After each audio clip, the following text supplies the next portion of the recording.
Part 2 नहीं पिछले part में हमने देखा कि किस तरह अपनी बेटी को एक्टिंग करियर में आगे बढ़ने का रास्ता बताकर मोनिका उसे करण से शादी करने के लिए मना लेती है। पर उसकी ये चाल उस पर ही भारी पड़ जाती है जब उसे पता चलता है कि शादी के कुछ ही महीनों बाद नेहा माँ बनने वाली है। सब ठीक तो है ना मैम? घबराने की कोई बात नहीं रेणुका जी, ये तो खुशी की बात है। आपकी बहू प्रेग्नेंट है। It's a second month. क्या? नो करण, ये सब क्या है? अच्छा अब मैं समझी, ये सब तुम लोगों का प्लान था ना। मुझे मुझे नहीं चाहिए बच्चा, मैं इसे अबॉर्ट कर दूंगी। मेरा फोन दो, मुझे मॉम से बात करनी है। नेहा घबराकर अपनी माँ को कॉल लगाती है। क्या हो गया बेटा, सब ठीक तो है ना? तो इतना हाफ क्यों रही है? Mom, mom I am pregnant. अब मेरा शरीर मोटा हो जाएगा, मेरे चेहरे पर झुर्रियां आ जाएगी, मुझे कोई काम नहीं देगा, मेरा करियर खत्म हो जाएगा। मॉम कुछ करो, मॉम कुछ करो, मुझे अपना करियर खत्म नहीं करना, वो भी एक बच्चे के पीछे। ये सब क्या कह रही हो तुम बहू? तुम जाना तुम्हारे काम पर। अरे मेरे होने वाले वारिस को मैं संभालूंगी, तुम्हारे काम पर कोई असर नहीं पड़ेगा बहू। ये सब कहने की बात है, कोई नहीं संभालता किसी के बच्चे को। अरे मुश्किल से 2 घंटे आप बच्चे को संभालेंगे, फिर क्या? उसकी सारी जिम्मेदारियां तो फिर मुझ पर ही आ जाएगी ना। उसे पालो, उसका डायपर बदलो, बड़ा होगा तो उसे स्कूल भेजो, वो भी अपनी नींद खराब करके। मैं 10 बजे उठने वाली लड़की एक बच्चे के लिए 4 बजे नहीं उठ सकती। मैंने करण से शादी सिर्फ और सिर्फ अपनी करियर को मजबूत करने के लिए की थी, ना कि बर्बाद करने के लिए। I will not have this child. बहुत हो गया नेहा, बहुत हो गया। तुम्हारी हर गलती पर मैंने पर्दा डाला। मम्मी ने तुम्हें अपनी बहू नहीं बेटी से भी बढ़कर समझा, सारी आज़ादी दी। इस दिन के लिए बिल्कुल भी नहीं। ये बच्चा सिर्फ तुम्हारा ही नहीं मेरा भी है, तो दिमाग में ये गांठ बांध लो कि मेरी मर्जी के खिलाफ जाकर तुम कुछ भी नहीं कर सकती, समझी? ठीक है, मैं अपनी माँ को अपने ससुराल बुला लेती हूँ। ये सब क्या है दामाद जी, आप ऐसा क्यों कर रहे हैं? मुझे तो आप बड़े ही भले लगे थे, पर आपने भी वही किया ना। जितना अच्छा पति मैं बन सकता था मैं बना। अब मेरा फर्ज अच्छे बाप बनने का है, और इस फर्ज से करण तो पीछे नहीं हटने वाला। बाकी आप देख लीजिए, और अगर आपको समझाना ही है तो अपनी बेटी को समझाइए। मम्मा देखो ना, ये सब क्या हो गया? मेरा करियर मम्मा। मैंने कहा था नेहा, तुम्हें माँ बनने की कोई ज़रूरत नहीं है। मैं तुम्हें कभी फोर्स नहीं करूँगा। मैं भी तुम्हारे करियर में तुम्हारी मदद कर ही रहा था, पर अब अगर भगवान ने ही हमें माँ बाप बनने का मौका दे दिया है तो मैं इस नन्ही सी जान को मार तो नहीं सकता। और मैं क्यों बोल रहा हूँ नेहा, वो बच्चा तुम्हारे अंदर है, उसे महसूस करो। तुम माँ बनोगी ना तो वो अपने नन्हे हाथों से तुम्हें छुएगा, तुम्हारे आसपास घूमेगा। माँ बनना सबसे अद्भुत एहसास होता है नेहा। अपने करियर पर फोकस करने की जुनून में तुम इतनी बड़ी गलती करने का कैसे सोच सकती हो? अरे हम है ना, हम संभाल लेंगे बच्चा। किसी को मैं क्या बोलूं मॉम, सबसे बड़ा धोखा तो तुमने मुझे दिया है। क्यों करवाई मेरी शादी? अगर तुझे लगता है कि ये सब मेरे कारण हुआ है तो इसका समाधान मैं ही करूंगी। अरे कर ले अबॉर्ट बच्चा, देखती हूँ मैं कौन क्या करता है। कोर्ट भी बच्चे पर पहला हक उसकी माँ का ही मानती है, बाप का नहीं।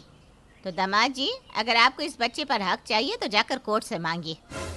मोनिका और नेहा तो कुछ सुनने को तैयार ही नहीं थी, और बात आखिरकार कोर्ट तक पहुंच ही जाती है। मुझे तो समझ में नहीं आ रहा कि आप लोग अपने घर की बात को 4 लोगों तक लेकर ही क्यों जा रहे हो। जो बात घर पर सलट सकती है उसके लिए तमाशा क्यों कर रहे हैं आप लोग? अंकल, आप तो हमारे फैमिली लॉयर हैं, आप तो जानते हैं हमारा स्वभाव। नेहा मानने को तैयार ही नहीं हो रही, तो मैं भी क्या करूं? मुझे अब अगर अपने बच्चे के लिए कोर्ट ही जाना पड़े तो वही सही। कोर्ट की तारीख आ जाती है और दोनों ही पक्ष कोर्ट में पहुंचते हैं। तो बताइए नेहा जी, आप क्या चाहती हैं? मुझे बच्चा नहीं चाहिए जज साहब, मैं शादी के झमेले में पढ़ना ही नहीं चाहती थी। अब पढ़ गई इसका मतलब ये तो नहीं कि मैं बच्चा भी पालूं। आज मान लीजिए मैंने बच्चा अबॉर्ट भी कर दिया तो ये लोग फिर से कोई साजिश करेंगे और मैं फिर से माँ बन जाऊंगी। मैं इन लोगों के साथ अब नहीं रह सकती। और आपका क्या कहना है करण जी? मैं अपना बच्चा छोड़ नहीं सकता, चाहे कुछ भी हो जाए। जज साहब, मुझे मेरा बच्चा चाहिए। मैं तो आपको यही सलाह दूंगा कि आप दोनों को साथ बैठकर इस मसले पर सोचना चाहिए, क्योंकि एक बच्चे को माँ बाप दोनों मिलकर पाले यही अच्छा होता है। The court is adjourned for the next date. Court का सेशन पूरा हो जाता है और सभी बाहर आ जाते हैं। देखो नेहा, अब तो जज साहब भी कह रहे हैं कि बच्चे के लिए माँ बाप दोनों ज़रूरी होते हैं। हमें बैठकर बात करनी चाहिए। मेरी बेटी किसी से बात नहीं करेगी, और अगर बच्चा रहेगा ही नहीं तो क्या माँ और क्या बाप। मिलते हैं अगली तारीख पर। कोर्ट की अगली तारीख पर सभी कोर्ट पहुंचते हैं। तो क्या आप लोगों ने बात की? करण को मेरी पड़ी ही नहीं है। उसे बस ये बच्चा चाहिए और मुझे अब इस इंसान के साथ रहना ही नहीं है। I want divorce. मैं अपना बच्चा नहीं छोड़ूंगा, समझी तुम? इस चकाचौंध ने तुम्हें पागल कर दिया है, और तुम्हारी माँ, उन्होंने तो इस रिश्ते को जोड़ा ही था फायदे के लिए। तुम साथ रहो ना रहो, मुझे मेरा बच्चा दे दो। How dare you! मेरी माँ के लिए कुछ भी कहा तो मैं चुप नहीं रहूंगी, समझे तुम? Order order! ये कोर्ट है, आपका घर नहीं। दोनों पक्ष की दलीलें सुनने के बाद कोर्ट इस नतीजे पर पहुंची कि जब तक बच्चा ना हो, नेहा अपने पति करण के साथ ही रहेगी, और बच्चा होने के बाद वो डिवोर्स के साथ साथ एलिमनी का अमाउंट भी अपने पति से ले सकती है। कोर्ट अपना फैसला सुना देती है और नेहा अपने ससुराल वापस लौट आती है। ये लो बहू दूध, बच्चे की सेहत के लिए अच्छा रहता है। अरे मुंह मत बनाओ बहू, कुछ महीने की बात है, और ये दूध मैं तुम्हें नहीं, तुम्हारे होने वाले बच्चे को पिला रही हूँ। नेहा और करण यूं तो एक ही कमरे में रहते, पर अब दोनों के बीच में बातचीत पूरी तरह बंद हो चुकी थी। सुबह उठते ही करण अपने काम पर चला जाता और शाम को लौटता। इसी तरह 4 महीने बीत जाते हैं और धीरे धीरे नेहा का वजन बढ़ने लगता है। नेहा खुद को शीशे में देखकर सोचती है, ओह गॉड, इतना वेट! कम से कम 10 किलो तो वजन बढ़ ही गया है मेरा। न जाने कब इस झंझट से मुक्ति मिलेगी। बस 3 महीने और फिर मैं आज़ाद हो जाऊंगी।